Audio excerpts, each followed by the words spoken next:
Hello, and welcome to Research and Justice for All, a podcast series from Health Affairs, sponsored by CVS Health. I'm your co-host, Dr. Sree Chaguturu, Chief Medical Officer at CVS Health. And I'm co-host, Dr. Joneigh Khaldun, Chief Health Equity Officer at CVS Health. On today's show, we're going to talk about disparities in mental health. We'll be joined by Dr. Nicole Christian-Brathwaite, CEO and founder of WellMind Psychiatry and Consulting, and head of medical and clinical strategy at Headway, a tech-enabled company that has created ways for people to get quality in-network mental health care. Dr. Christian-Brathwaite provides expert consultation, assessment, and strategic planning to organizations and hospitals around diversity, cultural humility, and health disparities. We'll discuss with her the impact disparities in mental health have had on historically marginalized communities and about strategic approaches that can help improve mental health outcomes. You know, Sree, this is such an important conversation. There's no question we currently have a mental health crisis in this country. We know that 1 in 5 U.S. adults experience a mental illness every year. There's been an increasing incidence of anxiety and depression that certainly worsened with the pandemic. And we also know that disparities exist when it comes to access to care and the workforce. And this is certainly something that we at CVS Health are addressing head on with expanding access to mental health services. Managing our mental health and well-being is a topic everyone can relate to. I'm looking forward to our listeners hearing what Nicole had to share with us about how we can make some progress in helping to provide equitable care for mental health. So let's get into it. Here's our interview with Dr. Nicole Christian-Brathwaite.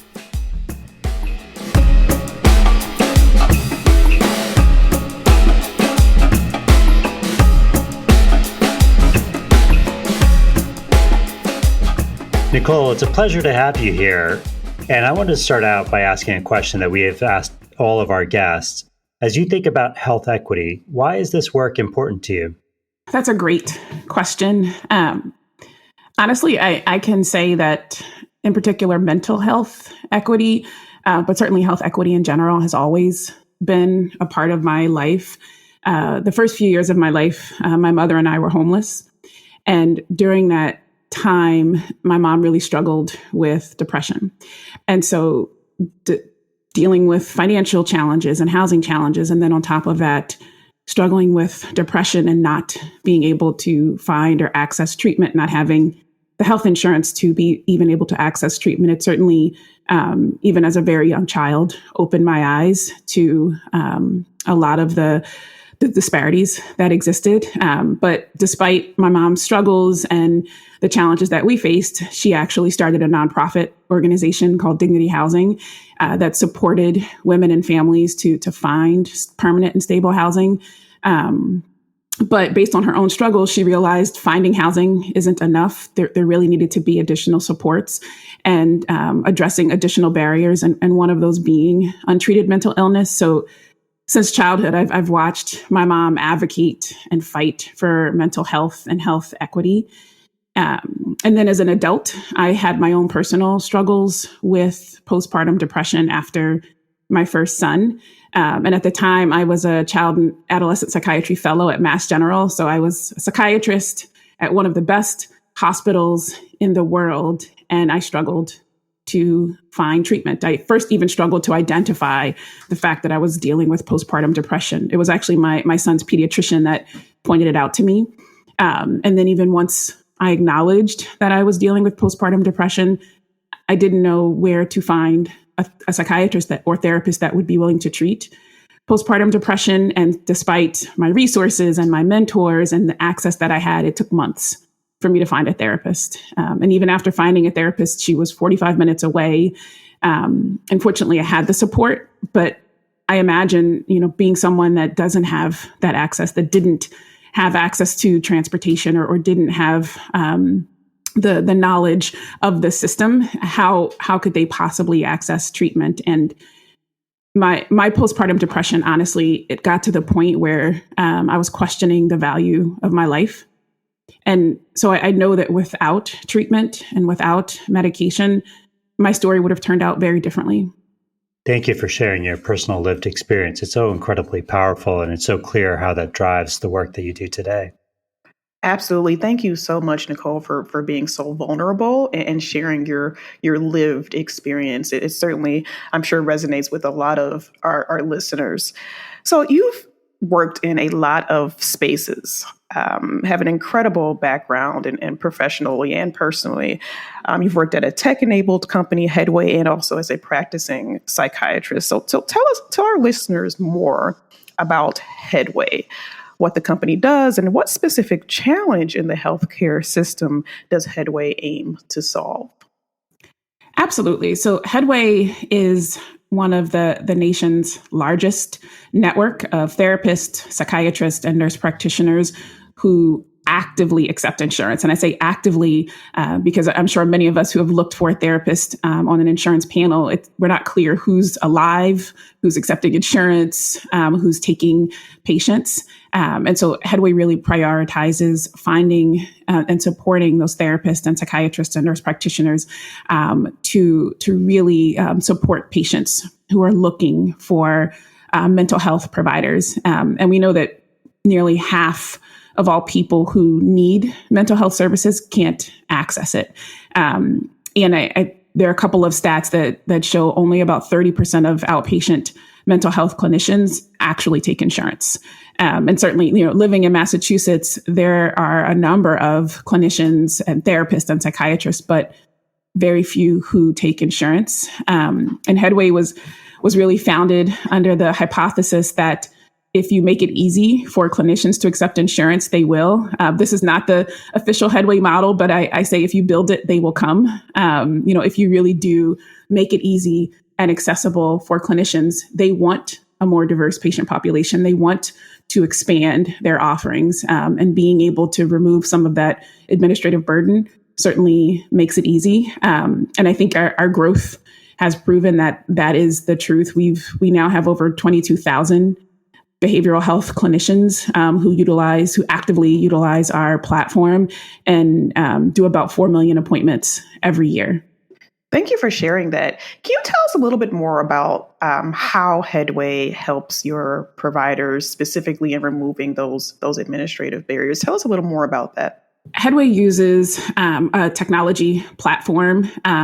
Again, so the value add is taking out that administrative burden, taking out some of the headaches. So we help with things like scheduling, credentialing with insurance companies, the actual claims and billing, the revenue cycle management. We guarantee payment every 2 weeks for our clinicians.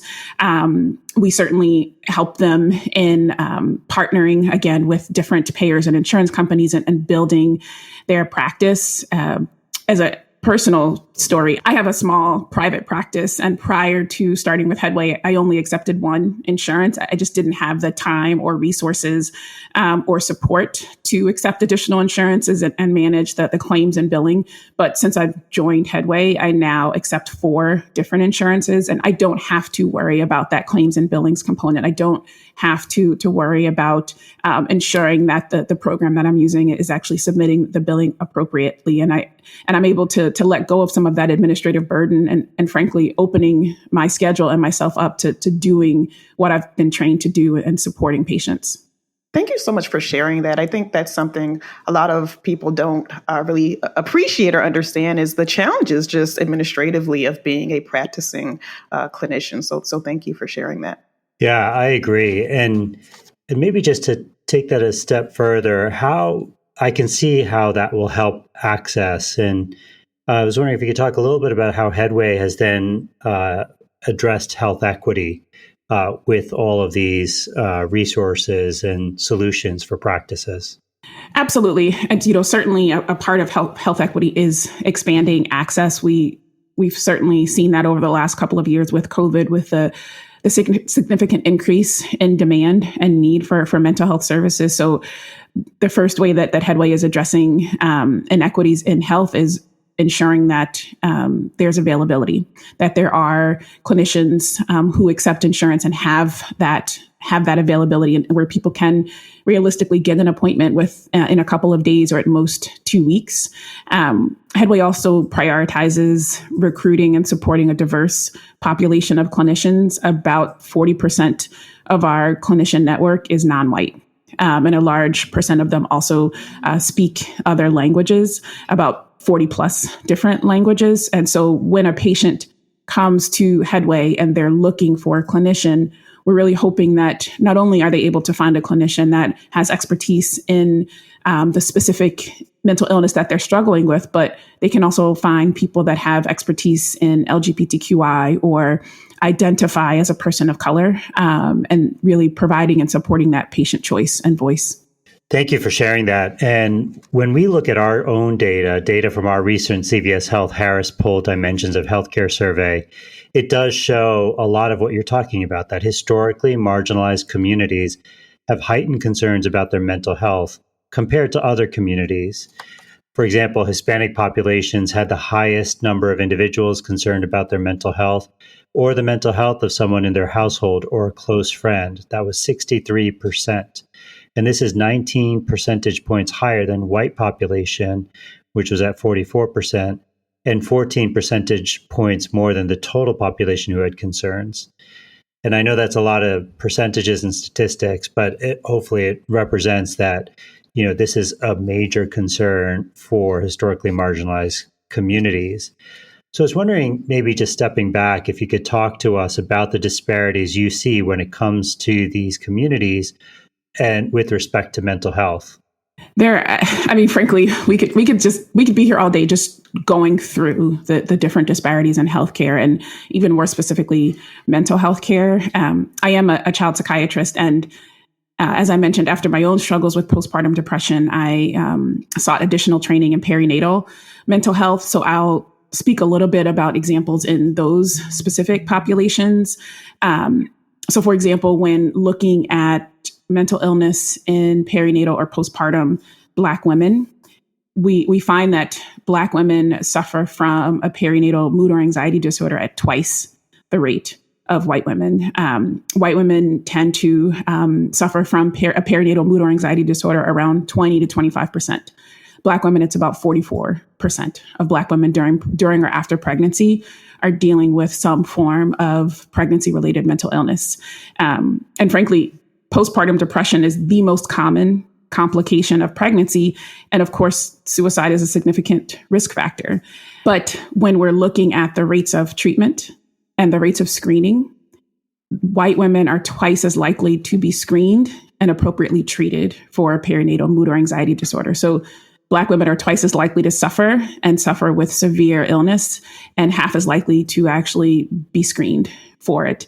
In general, rates of mental illness don't differ vastly between people of color and white Americans, but certainly the rates of screening, the severity of symptoms because of delays in diagnosis, appropriate treatment and outcomes, those certainly differ and are much worse in people of color, particularly African Americans and Latinos. Let's talk a little bit about the workforce here. You talk about kind of similar incidents, but differences in severity and access to treatment. So what specific training or education needs to happen specifically when it comes to the healthcare workforce? What kind of impact would that have, and what needs to happen there? Honestly, this needs to be a priority from top to bottom. So even starting at the individual level and going up to institutional, systemic, even our professional organizations. I'm sure you may have experienced something similar, but when we're thinking about DEI training or understanding specific populations, those tend to be one-off lectures. So you'll have a DEI lecture versus ensuring that diversity and equity are integrated throughout the training curriculum for medical students, for residents, for therapists, for any trainee. There needs to be that emphasis. And, even thinking beyond mental health, when you look at, for example, dermatology, often the subjects that trainees are learning about are white patients. So they're not learning about what these skin diseases look like in someone with darker skin. And so, as a result, the aftermath is that often these diagnoses are missed in people of color, or, certainly still we see that people of color, particularly African Americans, don't receive adequate pain control. And studies show that some physicians still believe that Black people have thicker skin. And so they don't need the same level of pain control or support. And so ultimately, in the same way that we teach about measurement-based care or evidence-based medicine, that the integration of what African Americans may present with when they're depressed, or how Southeast Asian populations may present with more somatic symptoms, that has to be a core component of every curriculum. Thank you for that. And what role, you touched on this earlier, but tell us a little more about the importance of diversity when it comes to the healthcare workforce. Absolutely. And again, in every specialty, there's evidence showing that when the workforce is more diverse, outcomes for marginalized individuals improve.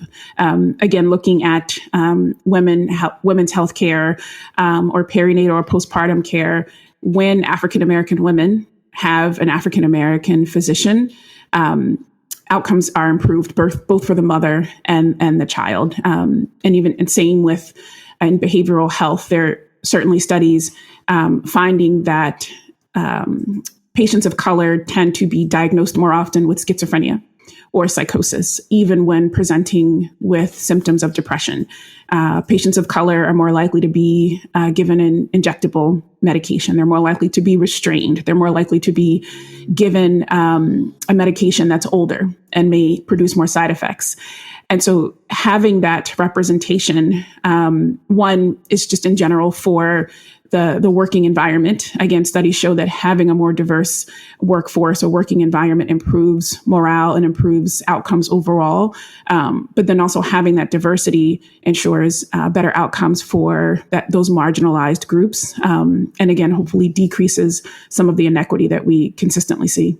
So Nicole, as you talked about the differential use of drugs in different communities and populations, one that just comes to mind at the time that we're recording this, there's a new postpartum depression drug. And this is one that you talked very personally and professionally about in this conversation. This new drug, we don't know what the pricing is, but the pricing of the existing injectable is north of $30,000 for treatment. And, the new oral medication may be in that same ballpark. How do you think about drug pricing and what that role is in health equity and access to medications and therapy? Thank you for that question. Unfortunately, I think the trend will be the same. There is an assumption that people of color can't afford medication, and well-meaning or not, some clinicians will just err on the side of giving a patient what may be considered a less expensive medication. But again, without even making the effort, we may not be providing the most up-to-date evidence-based treatment. And then ultimately long-term harming that patient.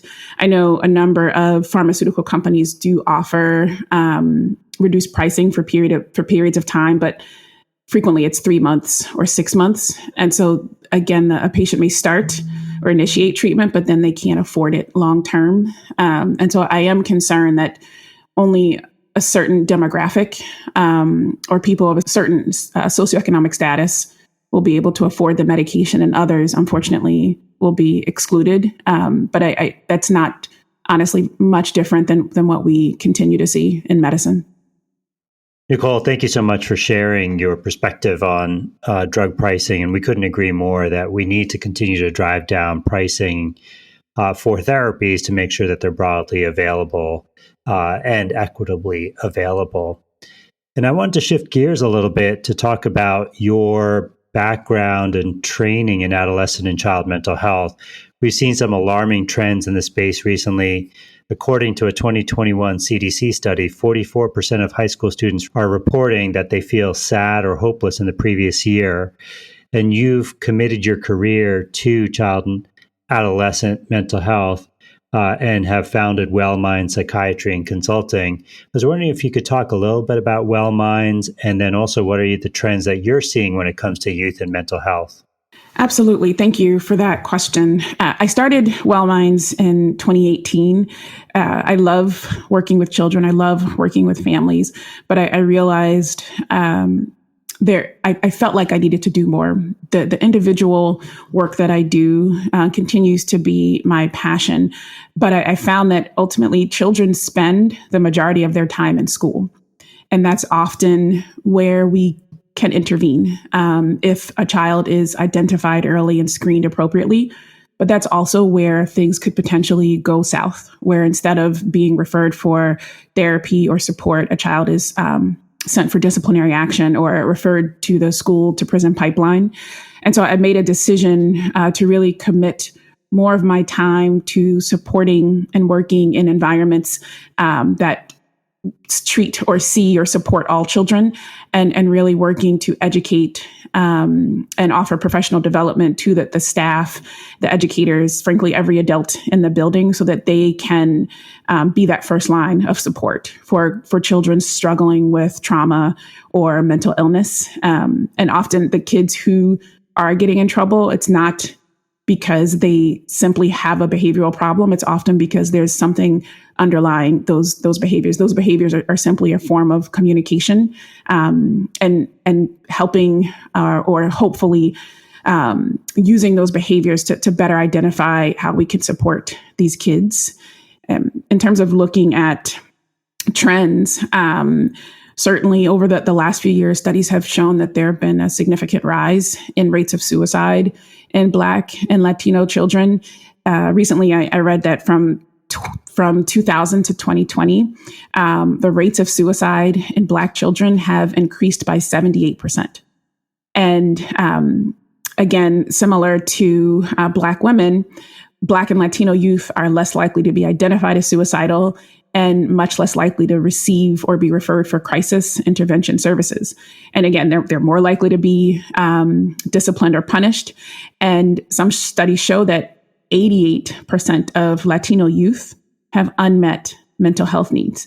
But Black and Latino kids are 3 times more likely to be referred to a resource officer for a behavioral concern. You know, I'll also say there's beginning to be a greater understanding of the impact of trauma, particularly since COVID, and how trauma can impact a child's developing brain and mental health. And much of my work recently has been educating schools on how to become more trauma sensitive and trauma informed. And a part of that includes understanding what it means to be anti-racist. Thank you so much. You know, as a mother of 3 school-age children, this certainly resonates with me. Can you tell us a little more about kind of Wellminds and how does Wellminds work with the school system? And what should schools really be doing specifically to address this just alarming crisis when it comes to youth mental health? A part of what Wellminds does is, again, education. So I go into schools or school districts and I work with the teams creating their professional development curriculum. And I ensure that there is that emphasis on understanding trauma, understanding that children of color are more likely to have traumatic experiences. And if we're not careful, school can be one of those traumatic experiences. Helping educators recognize and identify signs or symptoms of mental illness or trauma, and helping them to really put in place systems so that they can have a better referral network, or at least a better process of addressing those behavioral concerns. I really push institutions to be self-reflective. Look at the rates of discipline. Who is being referred to the principal's office? What are your rates of suspension? Who is being expelled? And 99.9% of the time, it tends to be students of color who are disproportionately represented in those populations. And I really challenge these institutions to address the problems head on. Again, you know, it's hard to manage what you don't measure. And so once these schools or these institutions have that data, they can't ignore it. they can't ignore the fact that they are potentially perpetuating harm. And so working with them to actually develop a trauma-sensitive or trauma-informed practice and holding themselves accountable by continuing to measure and monitor those statistics and to see if the interventions are helpful. And interventions could be, again, anything along the lines of ongoing professional development, offering education for students, including students of color in the decision-making process, and including students of color in their disciplinary committees, really making sure that when a child walks into their school, they feel safe and they feel supported and represented. That is so important and very unique what you have done as a practicing physician connecting with a school system. Tell us more about how can the healthcare system more broadly connect with schools, understanding how much time children spend in the schools, to your point, not wanting it to be a traumatic experience in and of itself. What should the healthcare system be doing specifically more broadly to engage with schools when it comes to youth mental health? Frankly, meeting the schools, meeting the individuals where they're at. It is hard for a child to have to take a half of a day out of school just to go to a therapy appointment or a psychiatrist appointment. And it's equally as challenging for their parents. But if we are able to partner and directly partner and offer resources to the schools in our community, we can hopefully, one, change and improve access, but two, give teachers and give educators options. Some of the teachers I'll talk to, they'll tell me, well, I don't know what else to do. We don't have a school nurse, or we have a school nurse once every other week. We don't even have access to a school therapist. And if we're able to provide those resources, one, teachers have options. They have places to refer them. But secondly, once we've integrated into the school system, we can provide that ongoing education. And if we're finding, again, that when we're looking at those disciplinary rates, that things have not improved, ensuring that we're offering the school additional education, additional resources, and truly integrating into the process. Thank you for that. And also highlighting the importance of accountability and data and measurement. I want to switch gears a little bit here. You talked about access, which is so important. And since the pandemic, we know that more people have engaged with telemedicine and have accessed mental health care specifically through telehealth at very high rates. Can you talk a little bit about how the pandemic changed access to mental health services, and what role do you see telehealth playing in advancing access to mental health care and addressing health disparities? Headway actually did a survey of over 1,000 clinicians asking essentially that same question: what's changed pre-pandemic? I don't want to say post-pandemic, but pre-pandemic to now. And what we found was that 70% of our clinicians had no experience with telehealth prior to COVID. And, suddenly we were kind of all thrown in and had to become experts in Zoom or any other platform. And now when we poll our clinicians recently, about 43% of them say they prefer telehealth, and they prefer to conduct their sessions via a telehealth or televideo platform. And about 30% say that they actually prefer telehealth because they're able to support a more diverse caseload. They're able to access patients in communities that previously did not have access, whether that's socioeconomic diversity, race, gender, ethnicity. But now clinicians are able to expand their scope. They're able to expand the geographic area that they're able to support. And that, for me, is one of the greatest changes with telehealth. My personal private practice is completely virtual. Even prior to Headway, I was seeing patients in Illinois, and I was working with patients in the middle of a very, very rural town. And I partnered with their PCP to see patients, and there was no child psychiatrist available for over 100 miles. And so many of these people were relying on a very overstretched and overworked PCP to provide treatment. But through telehealth, I was able to provide access and treatment to patients who otherwise would have no ability to find a child psychiatrist. And that change in how clinicians view telehealth is incredibly exciting for me to know that we now have a new normal where we can provide care in the clinic or to be able to provide that telehealth service. Are you seeing from Headway's data or from your personal practice any difference in the digital divide, that there are certain communities that are having challenges in accessing telehealth, or has telehealth been able to help provide more access?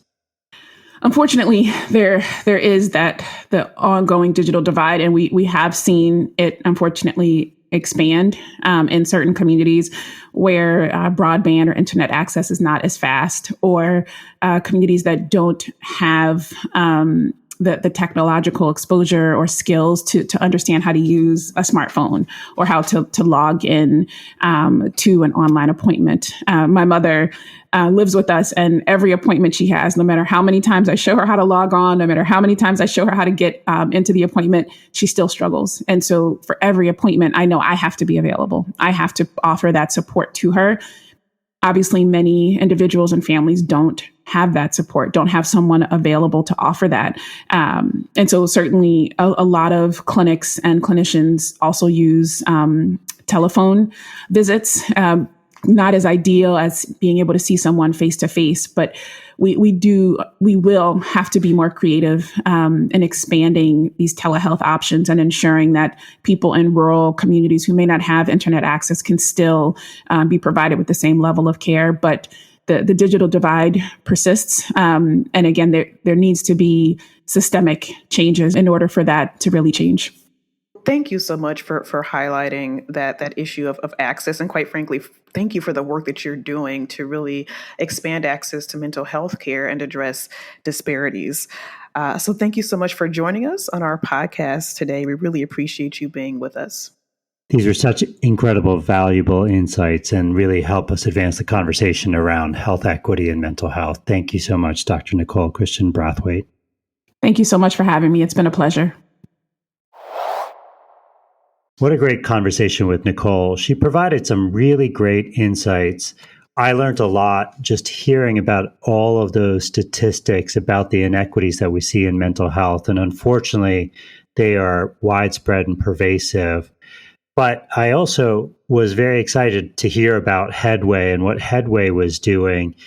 And she made that connection around the fact that having a mental health benefit, it's important that you are able to navigate the mental health network and get access. And by having access, we can address inequities in health outcomes. And so really excited to hear about all that work that she's doing at Headway. I agree, Sree. And what I really thought was unique and interesting was what she said about well minds and how they are connecting specifically with school systems to help them on their journey of addressing the youth mental health crisis, and specifically the inequities that we see when it comes to children and access to care and what happens within schools. I also thought it was important that she really discussed the bias that exists within the healthcare workforce. So she talked about who gets access to certain types of medications, even things like who gets restrained and what the diagnoses are. I thought that was really important for her to discuss how bias and racism shows up in the healthcare system. Well, everyone, that's our show for today. Thanks for joining us on the Research and Justice for All podcast, sponsored by CVS Health. Please do share this podcast with anyone you know who is working to advance health equity. And don't forget to subscribe to the Research and Justice for All podcast if you have not already. I also just want to remind our listeners that there are many resources for people who are looking for mental health support. For example, if you or someone you know is experiencing a mental health crisis or emotional distress, please call or text 988 on your phone. That's 988 to get access to trained crisis counselors who can help. If you want to learn more about how to manage your mental health and about resources available to you, we also have resources at cvshealth.com. I'm Dr. Sree Chaguturu, and thank you for listening. And I'm Dr. Joneigh Khaldun. Take care of yourselves and each other.